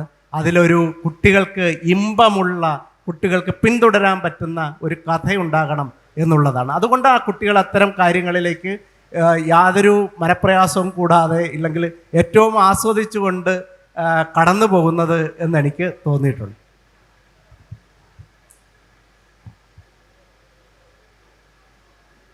കുട്ടികൾക്ക് വേണ്ടി മുതിർന്നവർക്ക് വേണ്ടി എഴുതിയിട്ട് പരാജയപ്പെട്ട എഴുത്തുകാരാണ് കുട്ടികൾക്ക് വേണ്ടി എഴുതുന്ന, അതാണ് ചോദ്യം. ഷാഹിന പറഞ്ഞ പോലെ തന്നെ മലയാളത്തിൽ ബാലസാഹിത്യം മാത്രം എഴുതുന്ന കുറച്ച് എഴുത്തുകാരും പിന്നെ രണ്ടു കൂട്ടർക്കും വേണ്ടി എഴുതുന്ന എഴുത്തുകാരുമുണ്ട്. എനിക്ക് കുറച്ചും കൂടി നല്ല ബാലസാഹിത്യമായിട്ട് തോന്നിയത് ഈ പറഞ്ഞ സന്തോഷ് കുമാർ, അതേപോലെ സുഭാഷ് ചന്ദ്രൻ, MT ഇവരുടെ ബാലസാഹിത്യമാണ് എനിക്ക് കുറച്ചും കൂടി നന്നായിട്ട് തോന്നിയതും ഞാൻ എൻ്റെ കുട്ടികൾക്ക് സജസ്റ്റ് ചെയ്യുന്ന പുസ്തകങ്ങളും അത് തന്നെയാണ്. അപ്പോൾ ആ ചോദ്യത്തിന് അവിടെ വലിയ പ്രസക്തി ഇല്ല, കാരണം ആ ചോദ്യം അവിടെ അനാവശ്യമാണ്. പിന്നെ എൻ്റെ കാര്യത്തിലേക്ക് വന്നാൽ മുതിർന്നവർക്ക് വേണ്ടി എഴുതി പരാജയപ്പെട്ടോ വിജയിച്ചോ എന്നറിയാതെ രണ്ടിനും നടുവിൽ കിടന്ന് നട്ടം തിരിയുന്ന ഒരാളാണ് ഞാൻ എൻ്റെ ഒരു ഇഷ്ടം കൊണ്ടാണ് എഴുതുന്നത്. അത് എത്ര കാലം തുടർന്ന് പോകുമെന്ന് എനിക്ക് പറയാൻ പറ്റില്ല. പിന്നെ കുട്ടികൾക്ക് വേണ്ടി എഴുതുന്നത് ബുദ്ധിമുട്ടുള്ള ഒരു പരിപാടിയായിട്ട് എനിക്ക് തോന്നിയിട്ടില്ല. അതിനർത്ഥം അത് വളരെ ലാഘവത്തോടു കൂടി കാണുന്നല്ല. കുട്ടികൾക്കായാലും മുതിർന്നവർക്കായാലും ഞാൻ വളരെ ആസ്വദിച്ച് ചെയ്യുന്നൊരു പണിയാണ് എഴുത്ത്. അതില്ലാതെ എനിക്കൊരിക്കലും എഴുതാൻ പറ്റില്ല. ഞാൻ വേറെ വല്ല പരിപാടിയായിരിക്കും ഇതിന് പകരമായിട്ട് ഞാൻ ചെയ്യാം. പിന്നെ ലാൽ സാറ് പറഞ്ഞൊരു കാര്യമായി ഈ കുട്ടികളുടെ വായനൻ്റെ ഒരു ഇഷ്ടം, സാഹസികതയോടൊക്കെ ഒരു ഇത്തിരി കമ്പാണ്. ഇവരുടെ ഓരോ പ്രായത്തിലും ഇവരുടെ ഇഷ്ടങ്ങൾ ഇങ്ങനെ മാറിക്കൊണ്ടിരിക്കും. അപ്പോൾ എനിക്ക് വളരെ രസകരമായൊരു അനുഭവമായിട്ട് തോന്നിയത് എൻ്റെ ആദ്യത്തെ നോവല് കാവോതിയുടെ മുട്ട ബാലഭൂമിയിൽ സീരിയലൈസ് ചെയ്ത സമയത്ത് ഞാൻ മോൾക്ക് ബാലഭൂമി വായിക്കാൻ കൊടുക്കും. ഇവള് ഇങ്ങനെ പേജൊക്കെ മറിച്ചിട്ട് ആ മീശമാർജാരനൊക്കെ വായിച്ചിട്ട് ഇങ്ങനെ ഉറക്കെ പൊട്ടിച്ചിരിക്കും. അപ്പം ഞാനിങ്ങനെ ഹൃദയമിടിപ്പോട് കൂടി നിൽക്കുകയാണ്. അടുത്ത പേജ് മറച്ചാൽ എൻ്റെ കടപ്പുറത്തെ കാവോതിയെ വരാൻ പോണത്. ഇവളെ പ്രതികരണം എങ്ങനെ ആയിരിക്കുന്നു? ഈ കടപ്പുറത്തെ കാവോതി എത്തുമ്പോൾ ഇവള് പേജ് ഇങ്ങനെ വേഗത്തിൽ മറിച്ചൊഴിവാക്കും. അപ്പം ഞാൻ പറയും, എന്തോടോ നമ്മളെഴുതിയ നോവലാണ്ടോ, അത് ബോറടിക്ക് വെച്ചാൽ തോനെ വായിക്കാനുണ്ട്. അപ്പോൾ ഈ കുട്ടിക്ക് ആ പ്രായത്തിൽ ചിത്രകഥകളോടാണ് താല്പര്യം. അപ്പോൾ ഈ വലിയ ഒരുപാട് വായിക്കാനുള്ളത് അവൾക്ക് ഇഷ്ടാവില്ല. ഞാനത് നിർബന്ധിക്കാന്നില്ല, അവരെ ഇഷ്ടം പോലെ വായിക്കട്ടെ. പക്ഷെ പിന്നീട് കുറച്ചും കൂടി മുതിർന്നൊരു 4ാം ക്ലാസ് 5ാം ക്ലാസ്സിലെത്തിയതിന് ശേഷം അവൾ ആരും പ്രേരിപ്പിക്കാതെ എൻ്റെ ഏകാന്ത നാവികൻ എന്നുള്ള പേരുള്ള ഒരു പുസ്തകം അവിടെ മേശപ്പുറത്ത് കിടക്കണ്ടായിരുന്നു. അത് ഇവള് സ്വയം ഇഷ്ടത്തിനടുത്ത് വായിച്ചിട്ട് ഭാര്യനോട് പറഞ്ഞിട്ടുണ്ട്, അമ്മ അച്ഛൻ്റെ നോവൽ സംഭവം രസമൊക്കെ ഉണ്ട്, ആൾക്ക് കുറച്ച് കഴിവൊക്കെ ഉണ്ട് എന്നാണ് തോന്നുന്നതെന്ന്. അപ്പോൾ ഇവരുടെ ഇഷ്ടം നമുക്ക് ഒരിക്കലും പ്രവചിക്കാൻ പറ്റില്ല, അതിങ്ങനെ മാറിക്കൊണ്ടിരിക്കും. നമ്മൾ ചെയ്യേണ്ട പരിപാടി എന്താ വെച്ചാൽ അന്തം വിട്ട ഭാവന വേണമെന്നാണ് എൻ്റെ ഒരു അഭിപ്രായം എഴുത്തുകാരൻ്റെ കയ്യിൽ. നമ്മൾ സാധാരണ ഞാൻ പറഞ്ഞ പോലെ ചെണ്ടകുട്ടൻ്റെ കുരങ്ങൻ്റെ ഫാൻറ്റസിൻ്റെ കാലം കഴിഞ്ഞു. നല്ല ഭാവന കൊടുക്കണം എന്നാണ് ഞാൻ വിചാരിക്കുന്നത്. അങ്ങനെ കുറച്ചൊക്കെ കൊടുക്കാൻ പറ്റിയെന്നാണ് എൻ്റെ വിശ്വാസം. അപ്പോൾ 3 പേരുടെയും അഭിപ്രായം ബാലസാഹിത്യം മുതിർന്ന സാഹിത്യം എഴുതി പരാജയപ്പെട്ടവരല്ലെന്നതാണ്. എൻ്റെ അഭിപ്രായം അത് തന്നെയാണ്. നമുക്കറിയാം, ലോക സാഹിത്യത്തിലെ നമ്മുടെ ഏറ്റവും പ്രശസ്തനായിട്ടുള്ള ലിയോ ടോൾസ്റ്റോയ്, അദ്ദേഹത്തിൻ്റെ അന്നാ കരീനിന, അതുപോലെ തന്നെ യുദ്ധവും സമാധാനവും ഒക്കെയ ടോൾസ്റ്റോയിയാണ് 3 പൂച്ചക്കുട്ടികളെന്ന മനോഹരമായ നോവൽ എഴുതി. അതുപോലെ തന്നെ ഗീതാഞ്ജലി എഴുതിയ ടാഗോർ കാബൂളിവാല എഴുതി. അതുപോലെ തന്നെ നേരത്തെ പറഞ്ഞ പോലെ തന്നെ MT, സുഭാഷ് ചന്ദ്രൻ ഇരിക്കുന്ന 3 പേര് ഒക്കെ മനോഹരമായിട്ടുള്ള ബാലസാഹിത്യം എഴുതിയവരാണ്, എഴുതിക്കൊണ്ടിരിക്കുന്നവരാണ്. എനിക്ക് അടുത്തൊരു ചോദ്യം ഷഹനയോടാണ്. ആതില ഞാൻ വായിച്ചു, ഇഷ്ടപ്പെട്ടു. ആതില നമുക്കറിയാം, വെക്കേഷൻ സമയത്ത് തറവാട്ട് വീട്ടിലേക്ക് പോകുന്ന കുഞ്ഞുങ്ങളുടെ വളരെ രസകരമായിട്ടുള്ള നോവലാണ്. ആ നോവൽ ഞാൻ വായിച്ചപ്പോൾ അതിൽ ആതില എന്ന് പറയുന്ന കുട്ടി പുതിയ കാലത്തിൻ്റെ പ്രതിനിധിയാണ്. അതിൽ ഉമ്മാമ എന്നാ പറയാം. ഉമ്മാമ ഇടയ്ക്കിടയ്ക്ക് കുട്ടികൾ കഥ പറഞ്ഞു കൊടുക്കും, മുത്തശ്ശി കഥകൾ. അപ്പോൾ ഒരു ദിവസം കഥ പറയുന്ന സമയത്ത് ഉമ്മാമ പറഞ്ഞു, ഒരു രാജകുമാരനെ കുറിച്ചാണ്, ഭ്രാന്തനായ രാജകുമാരൻ. ഈ ഭ്രാന്തനായ രാജകുമാരൻ്റെ അസുഖം മാറ്റാൻ കന്യകമാരെ കൊണ്ട് കല്യാണം കഴിപ്പിക്കണം എന്നാണ് ഉമ്മാമ ആ കഥയിൽ പറഞ്ഞു വരുന്നത്. പെട്ടെന്ന് ആത്തിൽ ചോദിക്കുകയാണ്, അതെങ്ങനെ നടക്കും? നിഷ്കളങ്കമായ ചോദ്യമാണ്. അതെങ്ങനെ നടക്കും? ഡോക്ടറെ കാണിക്കല്ലേ വേണ്ടത്. അപ്പോൾ തന്നെ ഈ ഉമ്മയുടെ മകള് പറയുന്നുണ്ട്, ഉമ്മാ കുട്ടികളൊക്കെ മാറിപ്പോയി, പണ്ടത്തെ ആ കളിയൊന്നും നടക്കൂല എന്ന് പറയുന്നത്. ഇതൊരു പുതിയ കാലഘട്ടത്തിലെ കുട്ടിയൊരു പ്രതിനിധിയാണ്. അപ്പോൾ നമ്മളിങ്ങനെ ഈ സാഹിത്യത്തിൽ നമ്മൾ അറിയാതെ കുട്ടികൾക്ക് വിരുദ്ധമായിട്ടുള്ള കാര്യങ്ങൾ വരുന്നുണ്ടെന്നുള്ളതാണ്. ഇതിനു പറ്റി ഞാൻ ഇവിടെ സാഹിത്യകാർ പറഞ്ഞത് കേട്ടാണ്. ഒരു വലിയ പ്രശസ്ത സാഹിത്യകാരുടെ ഒരു ചെറുമകൾ നഴ്സറി പഠിക്കുന്ന കുട്ടിയാണ്. ഈ കുട്ടിക്ക് വർക്ക് ബുക്ക് കൊടുത്തു. ഈ വർക്ക് ബുക്ക് കൊടുത്തെന്ന് വെച്ചാൽ അതിൽ വഴി കാണിച്ച് എല്ലാ വർക്കും ചെയ്ത് ഒരു പേജ് മാത്രം കുട്ടി, ചെറിയ കുട്ടിയാണ്, ചെയ്യാതെ വെച്ചിരിക്കുകയാണ്. അപ്പോൾ അമ്മ ചോദിച്ചു, മോളെ അതാ ഈ പേജ് ചെയ്യാത്തത്? ആ പേജ് എന്താ സംഭവം എന്ന് വെച്ചാൽ, ഒരു കടുവയ്ക്ക് വഴി കാണിച്ചു കൊടുക്കണം. എവിടത്തേക്ക്? മാൻകുഞ്ഞിൻ്റെ അടുത്തെത്താൻ. അപ്പോൾ പറയുകയാണ്, ഈ കുട്ടി പറയുകയാണ്, അമ്മേ ഞാൻ ഈ വഴി കാണിച്ചു കൊടുത്താലേ ഈ മാൻകുഞ്ഞിനെ ഈ കടുവ പിടിച്ച് തിന്നൂലേ? നോക്കണേ നമ്മൾ. അതുകൊണ്ടാണ് കുട്ടി, അത് ഈ ബാലസാഹിത്യം എന്ന് പറയുന്നതാണ്, നമ്മൾ അറിയാതെ എന്തൊക്കെ തെറ്റുകളാണ് വരുത്തുന്നത്. മറ്റൊന്ന് നമ്മൾ പണ്ട് മുതലേ കേട്ട ഉണ്ടനും ഉണ്ടിയും, വളരെ അപകടകരമായിട്ടുള്ള ഒരു സംഭവം അതിലുണ്ട്. ഉണ്ടനും ഉണ്ടിയും എന്ന് പറയുന്നത്, ഒരു ദിവസം കിടന്നുറങ്ങുന്ന സമയത്ത് നല്ല ഉണ്ണിയപ്പത്തിൻ്റെ മണം വരികയാണ്. ഉണ്ണിയപ്പത്തിൻ്റെ മണം വന്നപ്പോൾ ഉണ്ടനും ഉണ്ടിയും ഉണ്ണിയപ്പത്തിന് കൊതിയായി. അവർ എന്ത് ചെയ്തു? കാട്ടിൽ വിറകെടുക്കാൻ പോയി. വിറകെടുക്കാൻ പോയപ്പോൾ അവർക്ക് വിറക് ഒരു തലയിൽ വെച്ചു കൊടുത്തു, മറ്റേ ഉണ്ടിയുടെ തലയിൽ വെച്ചു കൊടുക്കാൻ പറ്റുന്നില്ല. അപ്പോൾ ആരെയാളെ സഹായിക്കാൻ? അവർ കടുവയെ കാണുകയാണ്. കടുവയെ കണ്ടപ്പോൾ ഈ കടുവ പറഞ്ഞ് ഞാൻ സഹായിക്കാം, പക്ഷെ എനിക്ക് എന്ത് തരണം? ഉണ്ണിയപ്പം തരണം. അങ്ങനെ വീട്ടിൽ 10-16 ഉണ്ണിയപ്പം ഉണ്ടാക്കി, 10 കടുവ കൊടുക്കണം. ഇവരാദ്യം ഓരോന്നോരോന്ന് തിന്ന് ടേസ്റ്റ് കൂടി അവസാനം ഒറ്റയും ബാക്കിയില്ല. അപ്പം നമ്മളെന്ത് ചെയ്യുമെന്ന് ചോദിച്ചു. അപ്പോഴാണ് പറയുന്നത്, നമുക്ക് കടുവ വരുമ്പോൾ കെണി വെച്ച് കൊല്ലാം. അങ്ങനെ കടുവയെ കിണറ്റിലേക്ക് തള്ളിയിടുന്നതാണ്. എത്ര കുട്ടികളെ സംബന്ധിച്ചിടത്തോളം അല്ലേ, ഇത്ര സഹായം ചെയ്ത കടുവ എന്തോ ആയിക്കോട്ടെ, കുട്ടി ബാലസാഹിത്യമാണല്ലോ, ഇത്രയും സഹായം ചെയ്ത ആ കടുവയെ കിണറ്റിലിട്ട് കൊല്ലുന്ന ഒരു കഥയാണ്. അത് നമുക്ക് വളരെ അബദ്ധമായിട്ടുള്ള ഒരു ആശയമാണത്. കുട്ടികൾക്ക് സ്നേഹമല്ലേ നമ്മൾ കൊടുക്കേണ്ടത്. അപ്പോൾ ഈ കാര്യത്തെക്കുറിച്ച്, ആ തിലയുടെ കുറിച്ച് ഷാഹിനക്ക് പറയാനുള്ളത്. ഒന്ന്, ഇപ്പോഴത്തെ കുട്ടികൾ നമ്മുടെ കുട്ടിക്കാലം പോലെ അല്ലെങ്കിൽ നമ്മളെ പോലെ അത്ര പൊട്ടന്മാരൊന്നുമല്ല. അവർ വളരെയധികം അപ്ഡേറ്റഡ് ആണ്. കാര്യങ്ങൾ അത്രയും നന്നായിട്ട് അറിയാം. കാരണം അവർക്ക് അത്രയധികം എക്സ്പോഷർ ഉണ്ട്. അതുകൊണ്ട് നമ്മൾ എന്ത് പറഞ്ഞാലും അവർ സ്വീകരിക്കും. തിരിച്ച് ചോദ്യങ്ങൾ ചോദിക്കില്ല എന്ന് നമുക്ക് പറയാൻ പറ്റില്ല. നമ്മളെയൊക്കെ പഠിപ്പിച്ചത് ഒന്നും ചോദിക്കാൻ പാടില്ല എന്ന്. എന്ത് പറയുന്നു, പാരൻസ് ആയാലും ടീച്ചേഴ്സ് ആയാലും അവർ പറയുന്ന മുഴുവൻ കേൾക്കുക, അനുസരണം, ഇതൊക്കെയായിരുന്നു ഏറ്റവും നല്ല ക്വാളിറ്റി എന്ന് പറയുന്നത്. ഇപ്പോഴത്തെ കുട്ടികൾ അങ്ങനെയല്ല. അവർ എന്ന് മാത്രമല്ല, ചില കാര്യങ്ങൾ ഈ കുട്ടികൾ പറയുമ്പോൾ നമ്മളെപ്പോലും ഞെട്ടിക്കുന്ന കാര്യങ്ങൾ, നമ്മൾ എന്തുകൊണ്ട് അങ്ങനെ ചിന്തിച്ചില്ല എന്നുള്ള കാര്യം കുട്ടികൾ പറയും. ഇപ്പം നമ്മളൊക്കെ ചെറുപ്പത്തിൽ ഈ ഫെയറി ടെയിൽസ് ഒക്കെ വായിക്കുമ്പോൾ നല്ല ഭംഗിയുള്ള ചിത്രങ്ങളും ഈ കഥയൊക്കെ വായിച്ച് ഇങ്ങനെ പോകുന്നു. പിന്നീട് ഞാൻ കണ്ടത് ചില കുട്ടികളുടെ വീഡിയോ അല്ലെങ്കിൽ അവർ ചോദിക്കുന്നതായിട്ട്, ഇപ്പം സ്നോ വൈറ്റൊക്കെ കണ്ടു, അല്ല വായിച്ചു. അപ്പം നമ്മളത് ഭയങ്കര രസമുള്ളതായിട്ട് കഥയായിട്ട് വായിച്ചു. അല്ലെങ്കിൽ സ്ലീപ്പിംഗ് ബ്യൂട്ടി വായിച്ചു, ഇതൊക്കെ വായിച്ചു. പക്ഷേ ഈ കുട്ടികൾ ചോദിക്കുക, അതായത് ഉറങ്ങിക്കിടക്കുന്ന ഒരു പെൺകുട്ടിയെ അനുവാദം ചോദിക്കാതെ ഉമ്മ വെക്കരുത്. ഇത് നമ്മൾ വായിച്ച കാലത്ത് നമ്മളിത് ചിന്തിച്ചിട്ടില്ല. അത് നല്ല കഥയായിട്ട് വായിച്ചു. പിന്നെ അവർ കല്യാണം കഴിഞ്ഞ് ദീർഘകാലം സുഖമായിട്ട് ജീവിച്ചു എന്ന് പറയുമ്പോൾ നമ്മൾ സന്തോഷിച്ചു. ഇവരത് കൃത്യമായിട്ട് അത് തെറ്റാണ് എന്നുള്ള ബോധം അവർക്കുണ്ട്. You can never do that without asking, without permission, without consent എന്നുള്ളത് ചെറിയ കുട്ടികളോട് ഇങ്ങോട്ട് പറയുന്നത്. അപ്പോഴാണ് നമ്മൾ ചിന്തിക്കുന്നത്. അതുപോലെ who is the fairest of all എന്ന് പറഞ്ഞാൽ അങ്ങനെ ഒരു ചോദ്യം പാടില്ല. വെളുത്ത തൊലി അല്ല, ആ ചോദ്യം ആക്സെപ്റ്റബിൾ അല്ല എന്ന് നമുക്ക് പറഞ്ഞു തരുന്നത് ഈ കുട്ടികളാണ്. അതുകൊണ്ട് നമ്മൾ ഇവരെ അണ്ടർ എസ്റ്റിമേറ്റ് ചെയ്യോ, നമ്മുടെ രീതിയിൽ നമ്മുടെ ഒരു ചിന്താധാരകളോ നമ്മുടെ വാല്യൂസ് വെച്ച് നമുക്ക് കുട്ടികൾക്ക് കഥ പറഞ്ഞു കൊടുക്കാൻ പറ്റില്ല. അതുപോലെയാണ് ആത്തിലയിൽ. നമ്മളിത് പറഞ്ഞു കഴിഞ്ഞാൽ അവർ തിരിച്ച് നമ്മളോട് ചോദ്യം ചോദിക്കും, ഭ്രാന്ത് മാറ്റാനാണോന്ന്. അവർക്കതിൻ്റെ മെഡിക്കൽ ടേം വരെ അറിയാം, ഡോക്ടർ കാണുകയല്ലേ വേണ്ടത്. അതുകൊണ്ട് ഏറ്റവും അപ്ഡേറ്റഡ് ആയിട്ടുള്ള എല്ലാ കാര്യങ്ങളെക്കുറിച്ചും അത്യാവശ്യം നല്ല ധാരണയുള്ള കുട്ടികളാണ്.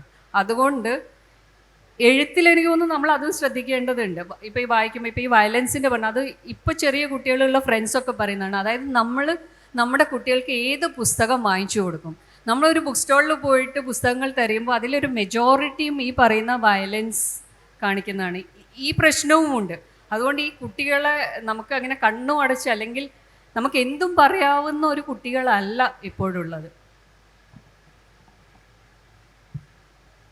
അപ്പോൾ ബാലസാഹിത്യം ചെറിയ ആയിരിക്കും എന്നുള്ള ഒരു സങ്കല്പം മാറ്റിമറിച്ച ആളാണ് നമ്മുടെ എസ്.ആർ. ലാൽ. അദ്ദേഹത്തിൻ്റെ കുഞ്ഞുണ്ണിയുടെ യാത്രാ പുസ്തകം 335 പേജുള്ള പുസ്തകമാണ്. ഞാൻ തന്നെ കൈപ്പിടി ഞെട്ടിപ്പോയി, ഇതിപ്പോൾ വായിച്ചു തീരുമെന്നുള്ളത്. അപ്പോൾ ഞാൻ ഒറ്റ ദിവസം കൊണ്ട് വായിച്ചു തീർത്തു എന്നുള്ളതാണ്. അപ്പോൾ അതിന് കേന്ദ്ര സാഹിത്യ അക്കാദമി ലഭിച്ചിട്ടുണ്ട്. അതുപോലെ തന്നെ കേരള സാഹിത്യ അക്കാദമി ലഭിച്ച പുസ്തകമാണ്.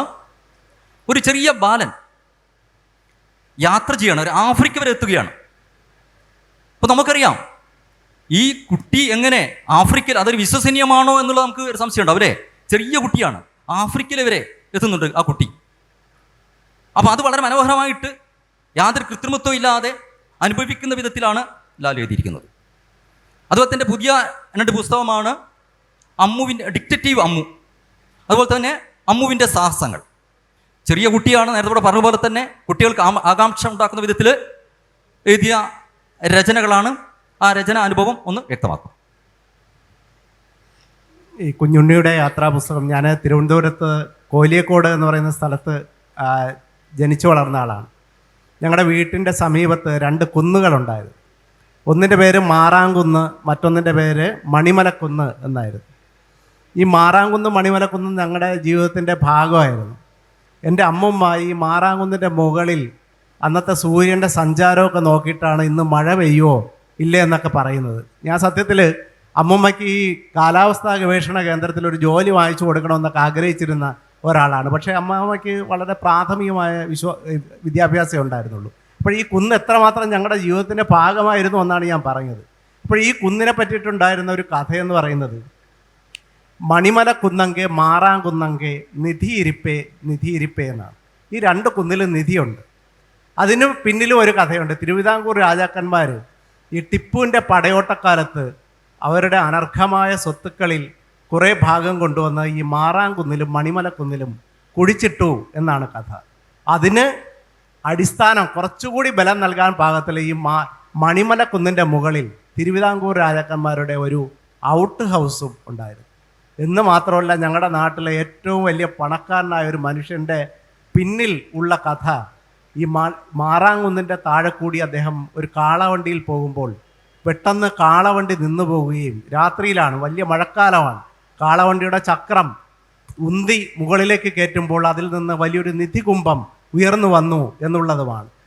അങ്ങനെ ഒരുപാട് നാട്ടുകഥകളാൽ ചുറ്റപ്പെട്ട ഈ 2 കുന്നുകളിൽ ഞങ്ങളുടെ നാട്ടിലുണ്ടായിരുന്നു. ഈ നിധിശേഖരം കണ്ടെടുക്കാനായി ശ്രമിക്കുന്ന വളരെ തന്ത്രശാലിയായ, വളരെ ക്രൂരനായ ഒരു മനുഷ്യൻ്റെ കയ്യിൽ കുഞ്ഞുണ്ണി എന്ന് പറയുന്ന ഒരു ബാലൻ അകപ്പെടുന്നതും ആ നിധിയുടെ രഹസ്യങ്ങൾ തേടി അവൻ ആഫ്രിക്ക വരെ സഞ്ചരിക്കേണ്ടി വരുന്നതിൻ്റെയും കഥയാണ് യഥാർത്ഥത്തിൽ കുഞ്ഞുണ്ണിയുടെ യാത്രാ പുസ്തകം. വലിയ യാത്രയായതിനാൽ തന്നെ ഈ പുസ്തകം കുറച്ച് വലിപ്പമുള്ളതാണ്. ഏകദേശം ഈ പറഞ്ഞതുപോലെ ഏകദേശം 330 പേജോളമുള്ള ഒരു പുസ്തകമാണ്. ആദ്യം തന്നെ ഈ പുസ്തകം വായിക്കുമോ, കുട്ടികൾ വായിക്കുമോ എന്നുള്ളതിനെപ്പറ്റി വലിയൊരു ആശങ്ക ഉണ്ടായിരുന്ന ഒരാളാണ് ഞാൻ. പക്ഷെ അങ്ങനെയൊന്നുമല്ല, നല്ല രീതിയിൽ വായിക്കപ്പെട്ട ഒരു പുസ്തകമാണ്.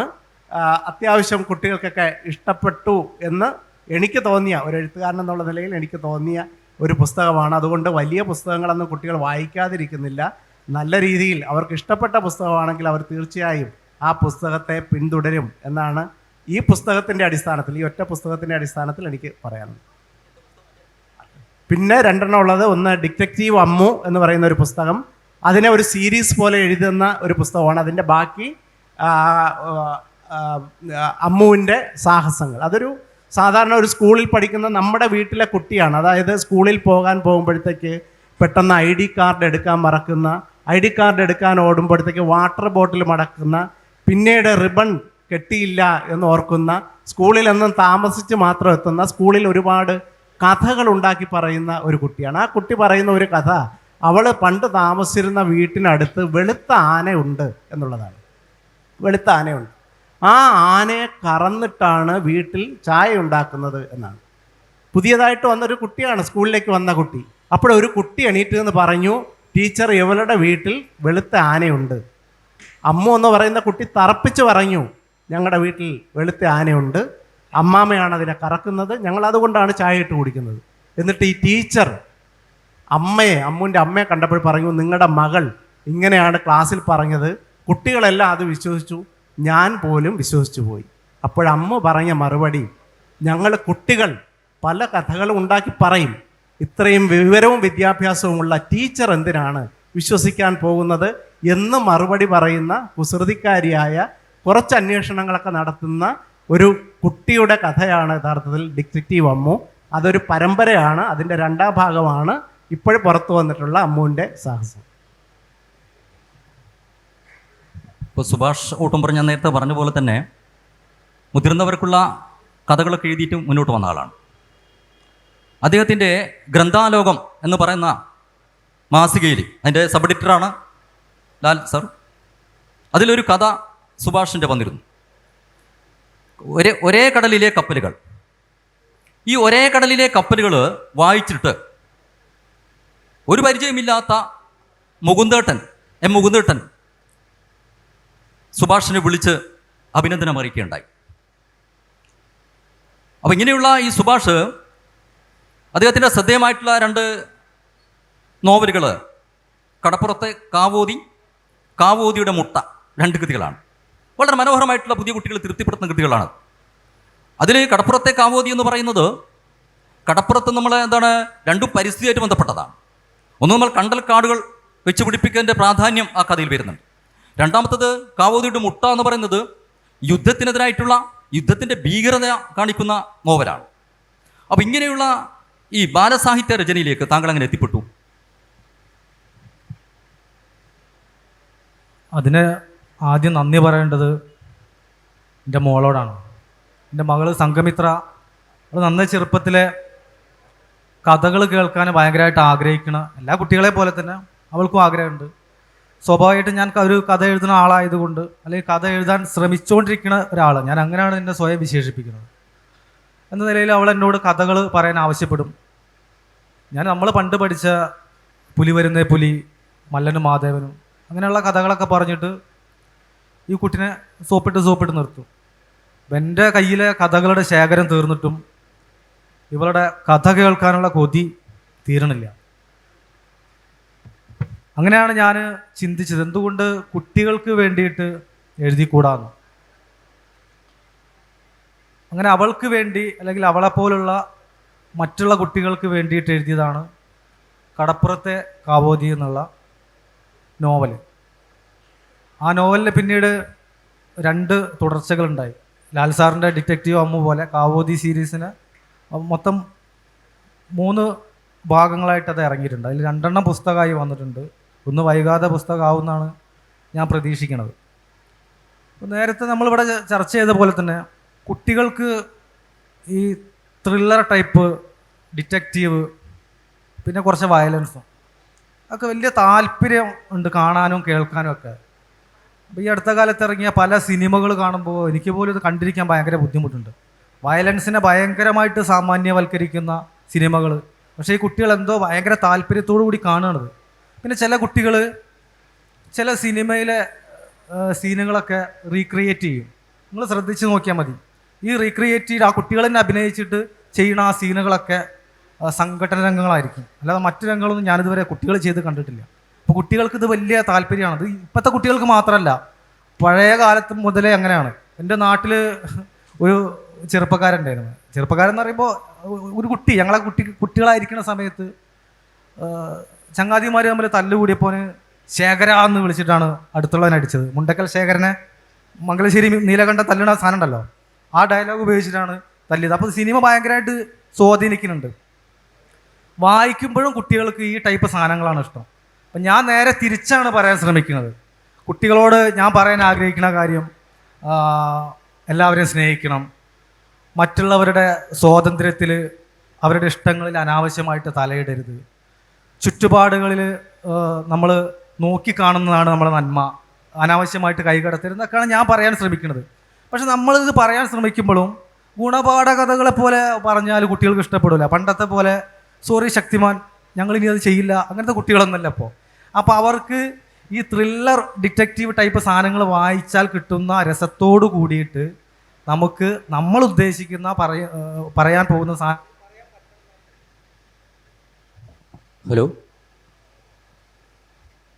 ഞാൻ വിചാരിച്ചത് അങ്ങനെയുള്ള എൻ്റെ ശ്രമങ്ങളാണ് കുട്ടികൾക്ക് വേണ്ടി എഴുതിയ നോവലുകളും കഥകളും. അത് ഒരു പരിധിവരെ അത് കുട്ടികളെ തൃപ്തിപ്പെടുത്തി എന്നാണ് ഞാൻ വിശ്വസിക്കുന്നത്. അധികം കുട്ടികളുടെ വായനയിൽക്കൊന്നും അത് എത്തിയിട്ടില്ല. പക്ഷേ ബാലഭൂമിയിൽ സീരിയലൈസ് ചെയ്ത് വരുമ്പോൾ അവർക്ക് കിട്ടുന്ന കത്തുകളൊക്കെ അവരെനിക്ക് അയച്ചു തരും. കുട്ടികളുടെ കൈപ്പടയിൽ തന്നെ എഴുതിയ കത്തുകൾ. അത് വായിക്കുമ്പോൾ നമ്മൾ കൊടുക്കുന്ന സംഗതികൾ അവർക്ക് ഇഷ്ടപ്പെട്ടു എന്ന് അത് നമ്മളെ വല്ലാണ്ട് സന്തോഷിപ്പിക്കുന്നുണ്ട്. അത് തന്നെയാണെന്ന് തോന്നുന്നുണ്ട് എനിക്ക് വീണ്ടും കുട്ടികൾക്ക് വേണ്ടി എഴുതാനുള്ള ഒരു താല്പര്യം ഉണ്ടാക്കുന്നതിൻ്റെ പ്രധാനപ്പെട്ട ഘടകം. ഇപ്പോൾ നമ്മുടെ സെഷൻ്റെ സമയം അടുത്തു വരികയാണ്. നമുക്കറിയാം 3 പേരുടെയും പൊതുവായിട്ടുള്ള അഭിപ്രായം ബാലസാഹിത്യം മെച്ചപ്പെടണം എന്നുള്ളത് തന്നെയാണ്. കുട്ടികൾ പണ്ടത്തെ പരൽമീനുകൾ പഠിക്കുന്ന കുട്ടികളോ അല്ലെ ഓലപ്പന്ത് കളിക്കുന്ന കുട്ടികളൊന്നും അല്ലത്. ഇന്ന് വിരൽത്തുമ്പിൽ ലോകം തട്ടിത്തട്ടി കളിക്കുന്നവരാണ് പുതിയ കുഞ്ഞുങ്ങൾ. നമ്മൾ പ്രതീക്ഷിക്കാത്ത ചോദ്യങ്ങൾ അവരിൽ നിന്നുണ്ടാകുന്നു. ഞാൻ 10ാം ക്ലാസ്സിൽ ഒരു പാഠം എടുക്കുന്ന സമയത്ത് നമ്മളെ എഴുത്തച്ഛൻ്റെ ഒരു ഭാഗം എടുക്കുന്ന സമയത്ത് ജന്തുക്കൾ ഭക്ഷിച്ചു കാഷ്ടിച്ചു പോകിലാം, വെന്തു വെണ്ണീറായി ചമഞ്ഞു പോയിടിലാം, മണ്ണിന് കീഴെ കൃമികളായി മാറിയിടാം എന്നുള്ളൊരു ഭാഗം എടുക്കുന്ന സമയത്ത് അത് എഴുത്തച്ഛൻ പറയുന്നത് നമ്മുടെ ശരീരമുണ്ട്, നമ്മൾ അഹങ്കരിക്കാൻ പാടില്ല. നമ്മൾ അഹങ്കരിക്കുന്ന സമയത്ത് തന്നെ നമ്മൾ ഏതെങ്കിലും ജന്തുക്കൾ നമ്മളെ ഭക്ഷിച്ചിട്ട് നമ്മൾ കാഷ്ടായിട്ട് പോകും, അല്ലെങ്കിൽ നമ്മൾ തീയിൽപ്പെട്ടിട്ട് വെണ്ണീറായിട്ട് പോകും, അല്ലെങ്കിൽ നമ്മൾ മരിച്ചിട്ട് നമ്മൾ കൃമികളായിട്ട് പോകും. ഇപ്പോൾ 3 ഓപ്ഷനാണ് നമുക്കുള്ളത്. ഒന്നുകിൽ കാഷ്ടം, അല്ലെങ്കിൽ വെണ്ണീർ, അല്ലെങ്കിൽ പുഴു. വളരെ ചിന്തോദ്ദീപകമായിട്ടുള്ള ഒരു ആശയമാണത്. നമ്മളിങ്ങനെ അഹങ്കരിക്കുന്നു.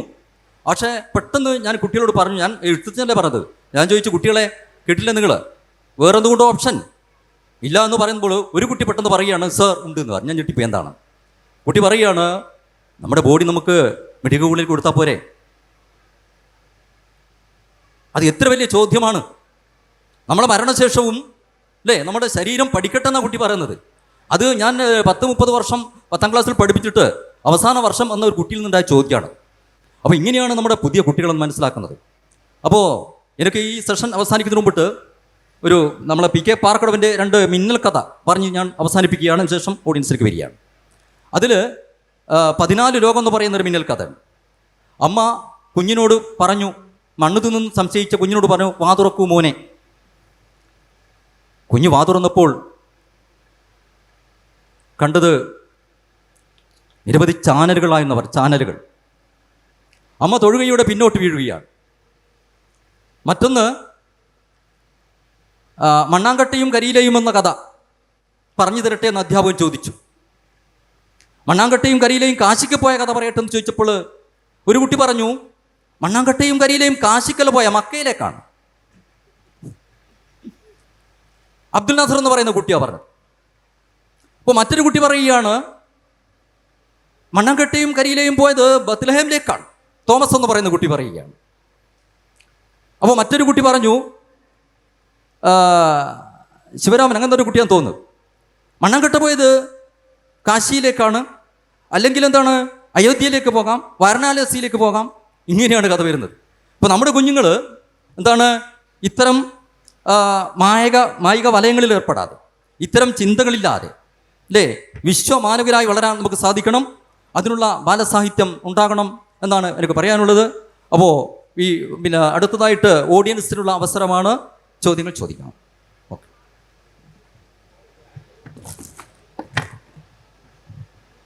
ഹായ്, നമസ്കാരം. എൻ്റെ പേര് ദക്ഷിണ. അപ്പോൾ എനിക്ക് 2 ക്വസ്റ്റ്യൻ ഉണ്ട്. ഒന്നാമത്തെ ക്വസ്റ്റ്യൻ എന്താണെന്ന് വെച്ചിട്ടുണ്ടെങ്കിൽ, ഇപ്പോൾ റിയൽ ലൈഫിൽ ഇന്നാൾ തന്നെ സോഷ്യൽ മീഡിയയിൽ പ്രചാരമായിട്ടുള്ള ഒരു കാര്യമാണ് ഒരു അധ്യാപകനെ കുട്ടി ഞാൻ കൊല്ലും എന്ന് പറഞ്ഞ് വെല്ലുവിളിക്കുന്നത്. അപ്പോൾ ഈ ഒരു കുട്ടി എത്ര ഇമോഷൻ എന്താ പറയുക കൺട്രോൾ ചെയ്യാൻ പറ്റാഞ്ഞിട്ടായിരിക്കും അങ്ങനെ വെല്ലുവിളിച്ചിട്ടുണ്ടാവുക. അപ്പോൾ ഈ റിയൽ ലൈഫിൽ ഇമോഷൻസ് കൺട്രോൾ ചെയ്യാൻ സഹായിക്കുന്ന പുസ്തകങ്ങൾ ഇന്ന് ബാലസാഹിത്യത്തിലുണ്ടോ? രണ്ടാമത്തെ ചോദ്യം എന്താണെന്ന് വെച്ചിട്ടുണ്ടെങ്കിൽ, ഇപ്പോൾ ടീനേജേഴ്സ്, ഇപ്പോൾ ടീനേജേഴ്സ് കുട്ടികളല്ല, എന്നാൽ ടീനേജേഴ്സ് മുതിർന്നവരല്ല. ടീനേജേഴ്സ് മാത്രമാണ്. അവരുടെ ആ ഒരു സമയത്ത് അഭിരുചികളും അവരുടെ അനുഭവങ്ങളും എല്ലാം വേറെ തന്നെയാണ്. അവർക്ക് വായിക്കാൻ പറ്റിയ പുസ്തകങ്ങൾ ഇന്ന് ബാലസാഹിത്യത്തിലുണ്ടോ? Thank you.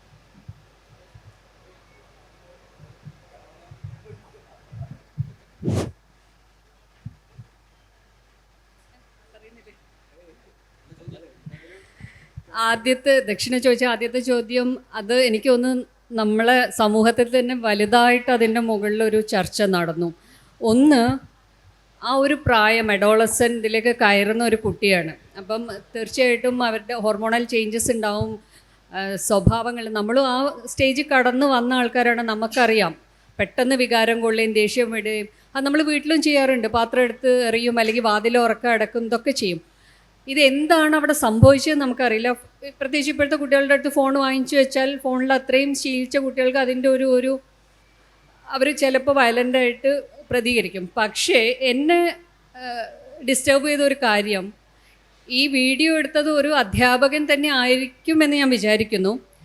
ഇതെങ്ങനെയാണ്, അതായത് ഇത് ശരിക്കും കുട്ടികൾക്കെതിരെയുള്ള അനീതി ആ വകുപ്പിൽ ശിക്ഷാർഹമായ ഒരു കാര്യമല്ലെന്ന് ചോദിക്കുന്നത്. ആ പ്രായത്തിലുള്ള ഒരു കുട്ടിയെ നമ്മൾ സോഷ്യൽ മീഡിയ ഓഡിറ്റിങ്ങിന് വിട്ടുകൊടുക്കുകയാണ്. അതിൻ്റെ താഴെ വരുന്ന കമൻറ്റ് വായിച്ചു കഴിഞ്ഞാൽ ആ കുട്ടിക്ക് പിന്നെയും മെച്യൂരിറ്റി ഉണ്ട്. ഈ കമൻ്റ് ഇടുന്ന വലിയ ആളുകൾക്കാണ് ഒരു പാകതയില്ലാത്ത ആ രീതിയിൽ, അതൊരു കുട്ടിയാണെന്നുള്ള നോട്ടം പോലെ ഇല്ലാതെ ആൾക്കാർ എന്ത് ക്രൂരമായിട്ടാണ് മെസ്സേജ്, അവൻ അങ്ങനെ ചെയ്യണം ഇങ്ങനെ ചെയ്യണം എന്ന് പറയുന്നത്. ഇത് എനിക്കൊന്ന് സമൂഹത്തിൻ്റെ മൊത്തം പ്രശ്നമുണ്ട് അതിൽ, കുട്ടികളോടും ഒക്കെ ഡീൽ ചെയ്യുമ്പോൾ. അപ്പോൾ അതുകൊണ്ട് നമ്മുടെ അധ്യാപകരെ കണ്ടിട്ട് നമ്മൾ അധ്യാപകരാവാൻ പറ്റില്ല. ഇപ്പോഴത്തെ അധ്യാപകരും കുട്ടികൾക്ക് അനുസരിച്ച് മാറുകയും അവരെ മനസ്സിലാക്കുന്ന രീതിയിലേക്ക് മാറുകയും ചെയ്യണം അവരോട് പെരുമാറുമ്പോൾ. പണ്ട് നമുക്ക് ഇമ്പോസിഷൻ കിട്ടി അതുകൊണ്ട് ഇവർക്ക് കൊടുക്കാം, അല്ലെങ്കിൽ ആ രീതിയിൽ നമുക്ക് ഇവരോട് പെരുമാറാൻ പറ്റില്ല.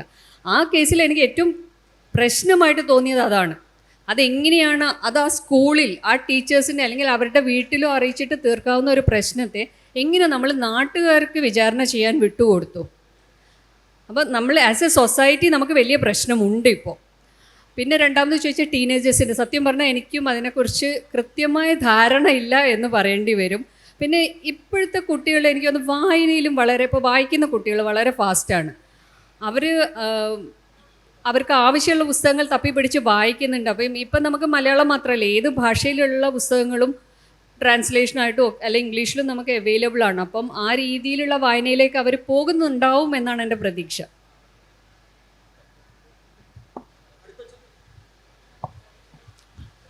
Hello, okay.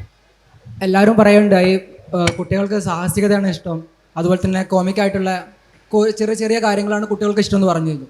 പിന്നെ ബാലസാഹിത്യം എന്ന് പറഞ്ഞുകൊണ്ട് അവർക്ക് അത് ഇമ്പാർട്ട് ചെയ്യേണ്ട കാര്യമുണ്ടോ? സാഹിത്യം സാറ് സുഭാഷണം പറയണ്ടായി, സാഹിത്യം എല്ലാം വളരുന്നുണ്ട്, കുട്ടികൾ വളരുന്നുണ്ട്, മുതിർന്നവരാകുന്നുണ്ട്, വയസ്സാകുന്നുണ്ട്, ചെടികൾ വളരുന്നുണ്ട്, മരങ്ങൾ വളരുന്നുണ്ട്, അങ്ങനെ ചെയ്യുന്നുണ്ട്. സാഹിത്യത്തിൻ്റെ അതായത് സാഹിത്യത്തിൻ്റെ ഡൈലൂട്ടഡ് ഫോമാണോ ഈ ബാലസാഹിത്യം? കുട്ടികൾക്ക് ആവശ്യമുള്ളത് പ്രൊവൈഡ് ചെയ്യുകയല്ല വേണ്ടത്. അതായത് കുട്ടികൾ സാഹസികത ഇഷ്ടപ്പെടുന്നുണ്ടെങ്കിൽ ബാലസാഹിത്യം എന്ന് ഉദ്ദേശിക്കുന്നത് ബാലന്മാർക്ക് ആവശ്യമുള്ളതാണെന്നുണ്ടെങ്കിൽ അവർ ആ സാഹിത്യത്തിൻ്റെ ഡൈലൂട്ടഡ് ഫോം അല്ല ബാലസാഹിത്യം എന്ന് പറയുന്നത്. അങ്ങനെയല്ല വേണ്ടത്. അത് സാറൊന്ന് പറഞ്ഞു തരണം. സാഹിത്യത്തിൻ്റെ MT എഴുതുന്നുണ്ട്, സാഹിത്യം എഴുതുന്നുണ്ട്. അപ്പോൾ ചെറിയ കുട്ടികൾക്ക് അത് മനസ്സിലാക്കിയെടുക്കും കുറേ ബുദ്ധിമുട്ടുകളുണ്ട്. അവരെ എന്താണ് പറയുക, അവർ ചെറിയ പ്രായത്തിൽ പഠിച്ചു വരുന്ന അവരുടെ വിദ്യാഭ്യാസ രീതികൾക്ക് മാറ്റമുണ്ട്. അപ്പോൾ അവർക്കത് മനസ്സിലാക്കിയെടുക്കാൻ കുറച്ച് ബുദ്ധിമുട്ടുണ്ടാവും. അപ്പോൾ ഈ സാഹിത്യം എന്ന് പറയുന്നതിന് ഡൈലൂട്ടഡ് ഫോമാണോ ഈ ബാലസാഹിത്യം? അല്ലെങ്കിൽ കുട്ടികൾക്ക് ആവശ്യമുള്ള ഒരു രീതി കുട്ടികൾക്ക് സാഹിത്യം പ്രൊവൈഡ് ചെയ്യേണ്ട ആവശ്യമുണ്ടാവും. എല്ലാവരും പറഞ്ഞു കുട്ടികൾ കൂടുതലായിട്ട് വായിക്കുമ്പോൾ അവർ കൂടുതലായിട്ട് സാഹിത്യം എഴുതുമ്പോൾ അവർ വായിക്കുന്നില്ല, കുട്ടികൾക്ക് ചെറിയ കഥകളാണ് ആവശ്യം, അങ്ങനെയാണ് പറഞ്ഞിട്ടുള്ളത്. അപ്പോൾ എന്താണ് ഇത് ബാലസാഹിത്യം കൊണ്ട് ശരിക്കും പറഞ്ഞാൽ ഉദ്ദേശിക്കുന്നതെന്ന് സാറൊന്ന് പറഞ്ഞുതരാം, സുഭാഷ് ചേട്ടൻ പറഞ്ഞുതരണം.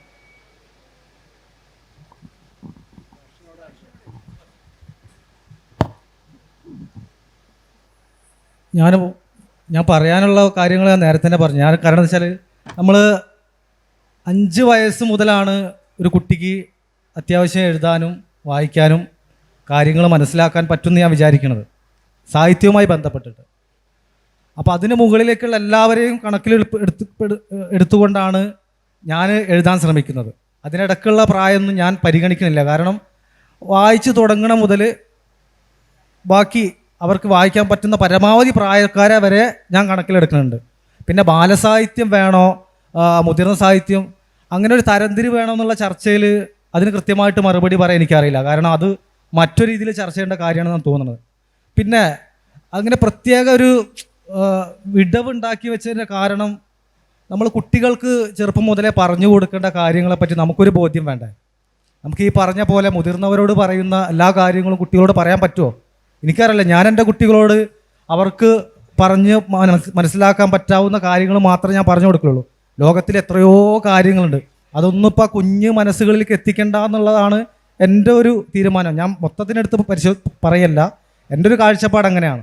സാഹിത്യത്തിലും അങ്ങനെ ഒരു അതിർവരമ്പ് ഉള്ളതാണ് നല്ലതെന്നാണ് ഞാൻ വിശ്വസിക്കുന്നത്. പിന്നെ നമ്മളൊരു പുസ്തകം വായിക്കുമ്പോൾ ആ പുസ്തകത്തിനെ അപ്പടി ജീവിതത്തിലേക്ക് പകർത്താനല്ല ശ്രമിക്കേണ്ടതെന്നാണ് എൻ്റെ അഭിപ്രായം. അതിൽ നല്ലതുണ്ടാവും, ചീത്തതുണ്ടാവും. നല്ലതിനെ നമ്മൾ സ്വാംശീകരിക്കുകയും ചീത്തതിനെ അങ്ങനെ വിടുകയും ചെയ്യുക എന്നുള്ളതാണ് എൻ്റെ ഒരു പോളിസി. ഞാൻ എൻ്റെ കുട്ടികളോടും അങ്ങനെ തന്നെയാണ് പറഞ്ഞു കൊടുക്കാൻ ഉദ്ദേശിക്കുന്നതും. അടുത്ത്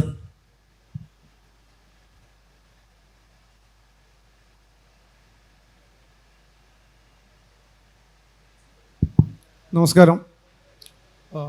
ഇപ്പോൾ ഒരു കഥ 10 കുട്ടികൾ വായിക്കുമ്പോൾ ആ 10 കുട്ടികളും കാണുന്ന ആ കഥയുടെ ലോകം 10 തരത്തിലായിരിക്കുമല്ലോ. അപ്പോൾ ഈ ചിത്രകഥകൾ ഒരു നിശ്ചിത പ്രായത്തിന് ശേഷമുള്ള കുട്ടികൾ വായിക്കുമ്പോൾ അത് ശരിക്കും ഈ കുട്ടികളുടെ ഭാവനാശേഷിയിൽ നഷ്ടപ്പെടുന്നത്. അപ്പോൾ ഒരു നിശ്ചിത പ്രായത്തിന് ശേഷം ചിത്രകഥകൾ കുട്ടികൾക്ക് വായിക്കാൻ കൊടുക്കേണ്ടതുണ്ടോ, അല്ലെങ്കിൽ അങ്ങനെ വായിക്കാൻ കൊടുക്കുന്നത് അവരുടെ ഭാവനാശേഷിയെ അത് പരിമിതപ്പെടുത്തുകയല്ലേ ചെയ്യുന്നതെന്നുള്ള ഒരു ചോദ്യം.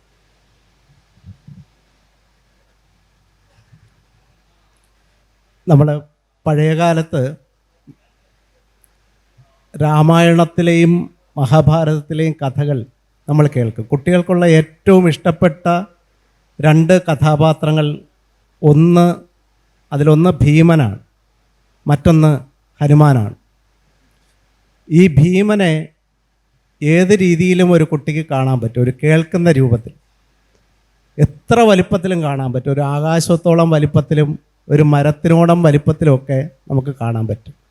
ഹനുമാൻ്റെ വാലിൻ്റെ നീളത്തിനെ എത്രയോ കിലോമീറ്റർ നമുക്ക് സങ്കല്പിക്കാൻ പറ്റും. പക്ഷെ അതൊരു ചിത്രകഥയിലേക്ക് വരുമ്പോഴത്തേക്ക് അത് പരിമിതപ്പെട്ടു പോകുമെന്നുള്ളൊരു വാസ്തവമാണ്.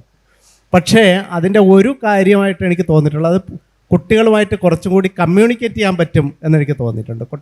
കുറച്ചും കൂടി അവർക്ക് കുറച്ചും കൂടി അവരുടെ ഭാവനയെ പരിമിതപ്പെടുത്തും എന്നുള്ളത് ശരിയായിരിക്കുമ്പോൾ തന്നെ കുറച്ചും കൂടി അവിടെ ഉള്ളിലേക്ക് കടന്നു പോകാൻ കഴിയുമെന്ന് എനിക്ക് തോന്നുന്നു. അതുകൊണ്ടാണ് ഞാൻ ഈ നേരത്തെ പറഞ്ഞ പല കഥകളും, ഇപ്പോഴും വരുന്ന പല കഥകളും ഈ ജപ്പാനിൽ നിന്നുള്ള മാങ്ക സ്റ്റോറീസ് ഉള്ളതൊക്കെ മുഴുവൻ ചിത്രങ്ങളാണ്. അതിൻ്റെ ആക്ഷൻസ് മുഴുവൻ ചിത്രങ്ങളാണ്. പക്ഷെ അങ്ങനെ അവരൊരു മനസ്സിലേക്ക് കയറിക്കൂടാൻ കുറച്ചും കൂടി എളുപ്പമായിട്ട് തോന്നുന്നു.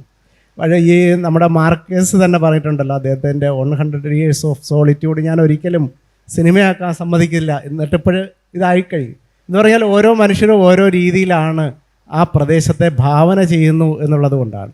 ഈ 2 കാര്യങ്ങളുണ്ട് അതിൻ്റെ അകത്ത് എന്നെനിക്ക് തോന്നിയിട്ടുള്ളൂ. ഒന്ന്, ചെറിയ കുട്ടികൾ മുതിർന്ന കുട്ടികൾ പലപ്പോഴും ചിത്രകഥകൾ ഒഴിവാക്കിയിട്ട് യഥാർത്ഥ കഥകളിലേക്ക് കടന്നു പോകുമെന്നാണ് എനിക്ക് തോന്നിയിട്ടുള്ളത്. പിന്നെ ഈ നേരത്തെ പറഞ്ഞതുപോലെ ഈ ബാലസാഹിത്യത്തിൻ്റെ പ്രശ്നം എന്ന് പറഞ്ഞാൽ അതെപ്പോഴും എഴുത്തുകാരന് വലിയ പരിമിതികളുള്ള ഒരു സാഹിത്യമാണ് എന്നുള്ളതാണ് അതിൻ്റെ ഒരു പ്രധാന കാര്യം. അതൊരു സ്വദേശ സാഹിത്യമാണ്, എന്തൊക്കെ പറഞ്ഞാലും ഒരു സ്വദേശ സാഹിത്യമാണ്. അതിനൊരു പരിമിതികളുണ്ട്. പ്രത്യേകിച്ച് മലയാളത്തിലോ ഏത് ഭാഷയിലായാലും അതിനൊരു പരിമിതിയോട് കുട്ടികളെ മുന്നിൽ കണ്ടുകൊണ്ട് മാത്രമേ നമുക്ക് എഴുതാൻ പറ്റൂ. ഞാൻ ഒരു സാധനം എഴുതി വയ്ക്കും, നിങ്ങൾ വായിക്കും എന്നുള്ളൊരു ധാരണയോടുകൂടി ഒരു എഴുത്തുകാരന് അതിനകത്ത് എഴുതാൻ പറ്റില്ല. വലിയ പരിമിതികൾ തീർച്ചയായിട്ടും ആ സാഹിത്യ ഗണത്തിന്, ഈ ഒരു സാഹിത്യ ഗണത്തിന് ഉണ്ട് എന്ന് എനിക്ക് തോന്നിയിട്ടുണ്ട്. അത് വലിയ രീതിയിൽ ഒരുപക്ഷെ ചർച്ച ചെയ്യപ്പെടേണ്ട ഒരു കാര്യമാണ്. ഇനി ആരെക്കൂട്ടോ ചോദ്യം? ഓക്കെ, നമ്മുടെ സമയം അവസാനിക്കാൻ പോവുകയാണ്. പ്രിയപ്പെട്ട ഒരു കുട്ടി ചോദിച്ചല്ലോ, ടീനേജേഴ്സിൻ്റെ പുസ്തകങ്ങളുണ്ടോ എന്നുള്ള കുറവ് തന്നെയാണ്. പക്ഷേ നമ്മളെ EM ഷീജ എന്ന് പറയുന്ന ഒരു കുട്ടി പ്രധാനപ്പെട്ട കാര്യമായിട്ട് പറയുകയാണ്, സമയം കഴിഞ്ഞു. യുറീക്കയിൽ ആർത്തവത്തെക്കുറിച്ച് 3 ആഴ്ചകളെ തുടർച്ചയായിട്ട് എഴുതിയിരുന്നു. അത് ഒരു ഫ്രണ്ട്സിന് ഒരു ആൺകുട്ടി, ചെറിയൊരു ആൺകുട്ടി പെൺകുട്ടിക്ക് പറയുന്ന വിധത്തിലാണ് അത് എഴുതിയത്. ആ കൃതിക്ക് ആ ലേഖനം വന്നതിന് ശേഷം ഒരുപാട് കുട്ടികളിൽ നിന്ന് നല്ല അഭിപ്രായം വന്നു എന്നാണ് പറയുന്നത്. അപ്പോൾ അതിൽ ഇത്തരത്തിലുള്ള കൃതികൾ ഇനിയും വേണം. നമ്മുടെ ചർച്ച അവസാനിക്കുന്നില്ല, ചർച്ചയുടെ ആരംഭം മാത്രമാണ്. ഇനിയും ചർച്ച തുടരും. ഈ പരിപാടിയിൽ പങ്കെടുത്ത അതുപോലെ തന്നെ ശ്രവിച്ച എല്ലാവർക്കും നന്ദി രേഖപ്പെടുത്തുന്നു. നമസ്കാരം.